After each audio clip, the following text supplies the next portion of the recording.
friends, and a big welcome to my channel today, day 9, and I'm going to kick off firstly by saying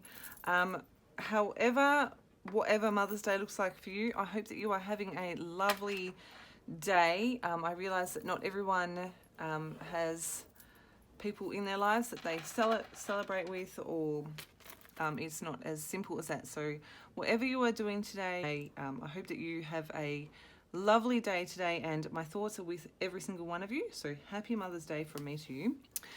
My share today is for my video a day in May, and I've got a cardstock share. Sounds really exciting, doesn't it? I thought I would jump on and share my preference for white cardstock. I've got a little stack here of what I have tried out and what I like.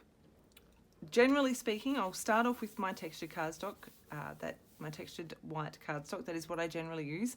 It is American Crafts white cardstock, textured. I think that the Precision American Crafts cardstock specifically designed for cutting in an electronic die cutting machine is exactly the same. That's just from the way it feels to me, the way and all this, like the texture, the way it looks, the way it cuts. I think it's the same, just a different box. So this is my go-to for white textured cardstock. I buy mine in bulk, as you can see, box of 60 from Spotlight here in Australia, and I tend to only buy it when it's either 40 or 50% off. So that is my go-to white textured cardstock. If you do see me use this with mixed media, I do tend to apply a coat of clear gesso. I do have some samples over here that I'm going to show you a little bit of stuff, mixed media stuff with, but I do go with the clear gesso for this, and this is my gesso of choice. Clear gesso by Art Basics. I get it in the jar because that's what I've always got it in, so that's my go-to. If I am using white gesso, because I was on the Colour Blast design team, I have got a ton of this white heavy gesso. I have absolutely no issue with it. Works well. It's a gesso. It does what I need it to do. So that's what I use for white gesso, if ever I use white gesso. So yes, textured white cardstock is always generally American Crafts textured white cardstock from Spotlight.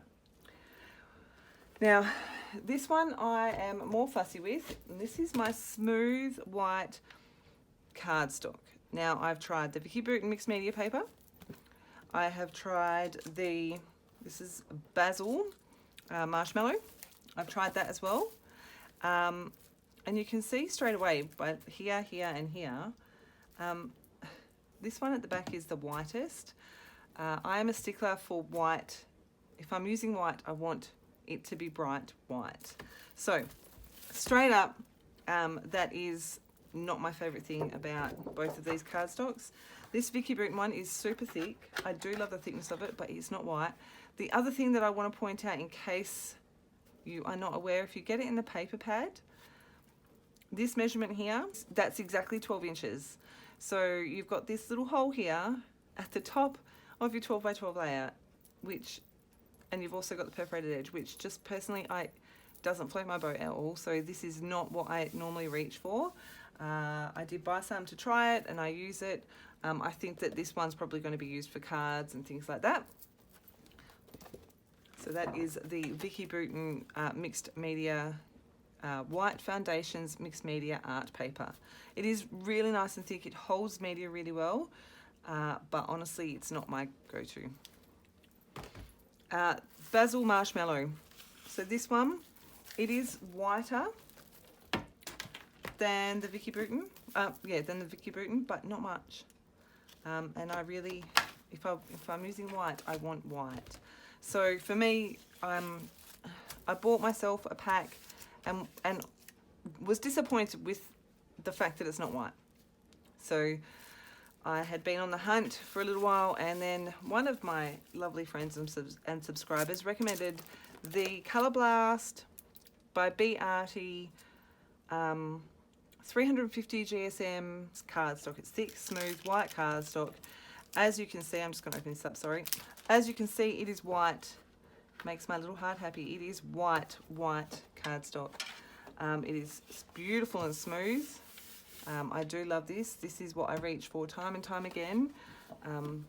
Again, I buy this one in bulk, and I buy it directly from Colour Blast. And honestly, it comes in a pack of 10 in these little bags. I think I normally buy like 5 packs at a time. So they are my two go-to white cardstocks. My textured is the American Crafts. My smooth, especially for mixed media, is Colour Blast by Be Arty. And like I said, over to the side here, I've done a little bit of prep with with all of those cardstocks. I've labelled the side, American Crafts textured cardstock, Vicky Boot mixed media paper, Basil Marshmallow cardstock, and Colour Blast by Be Arty 350 gram cardstock. You can see I've pre-prepared some of this. I've got some clear gesso in the middle here and some white gesso on the end here. And you can see, hopefully you can see around the edges here. I intentionally didn't go all the way to the edge. That is the reason I don't use white gesso on white cardstock.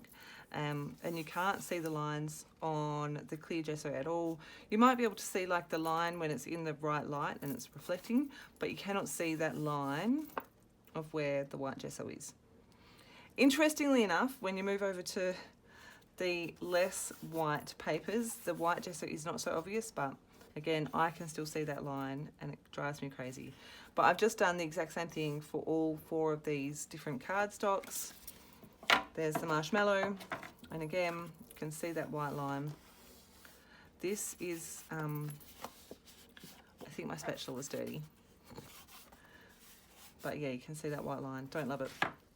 And then this is the 350 gram by Be Arty, and again, you can see that white line. Really don't love it, but yeah, the clear is my preference, definitely. What I've also got is a stamp, an ink pad, and a spray. I've picked 3 different colours, a blue, a pink, and a greeny, bluey, aqua-y colour. And I'm going to show you how these react on the no gesso, the white gesso, and the clear gesso, stamping, inking, and spraying. So I probably will put you on fast forward for this because it's going to be the same process over and over again. The other thing that I've got here to use is my watercolour brush, just so that you can get an idea of how the colours move. If you have any questions, make sure you leave them below. I hope you're enjoying, and like I said at the beginning, happy Mother's Day. I hope that whatever you are doing, you are having a fabulous day.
enjoyed that. You can see straight away the difference in the no gesso, the clear gesso and the white gesso. I'm going to show you on my two favourites, so this one and this one. The thing that I love about doing mixed media on the textured cardstock is you get the texture of the cardstock coming through. No matter kind of how you use the mediums on top. You know, obviously you can see here it's very obvious. Funnily enough, on the spray, you can see straight away that colour just soaked straight in, and there was no time for me to move it. You can see I tried to move it and it didn't happen. And you can see here and here as well. I tried to. I had about 3.5 seconds where I was able to move the colour just a little bit. You can see where the clear gesso is. This ink is still wet. Find a clean finger. Hopefully you can see that pink ink on there. That ink is still wet. So while it is still wet, I can still move it with water. Grab my water brush for you. Now, just a second ago, you saw me try to reactivate this ink here and I couldn't do it. Once this ink is dry, I'm using the Pink Fresh Studio Premium Dye Inks. So once it is dry, it is permanent. You saw me try to, well, no, I didn't try to touch colour on this one at all because you can see this weird pattern here. Obviously, I didn't get gesso all over that and I've missed a few bits. So you can see this bit here where it's lighter, that's where the gesso is. This is where the colours soak straight in. Over here, so you get the same effect with the clear and the white gesso. Obviously, the white is white and the clear is clear though. You can still see the texture, which is the thing that I love. And again, this ink is still wet. And while the ink is wet, I can still move it. But once it's dry, it is permanent. But you can see down here with this one, once that is dry, I can kind of soften it up, but not really. So the same with these sprays. That particular spray is Will Blue Me Down by Shimmers. It's a colouring, so no sparkle. But yeah, so I really love how you can see all those different effects. I love on the white that the colours are so true to colour as well. And then on my my 350 gram white smooth cardstock, you can see here there's a lime. I'm going to sneeze. Excuse me. Which is where I missed getting some gesso, but again, it's a really good way for me to have a bit of a play here. And you can see again, once that colour is dry, I can't move it really at all. You can see here, my ink is still wet, and you can see that that colour is even still moving around a bit, and on the pink. But you get those really true to colour colours, and again, you can see here, with the no gesso, I was able to move the colour a little bit more here. You can see that. But because the paper is thicker, it does take a little bit longer for it to soak in. So I do have that little bit extra time. And when you compare it, say, to this one, you can see that I have been able to blend that out just a little bit more. So they're my two favourites. I will leave a link to this particular cardstock, the Smooth White 350 gram by B Arty, in the description box below. And wherever you get American Crafts textured cardstock, I would imagine. So yeah, if you have any questions, make sure you leave them below. I hope you've enjoyed this share today. I'm busy working away on my next few shares, and I shall see you again tomorrow. Have a fantastic day today. Bye.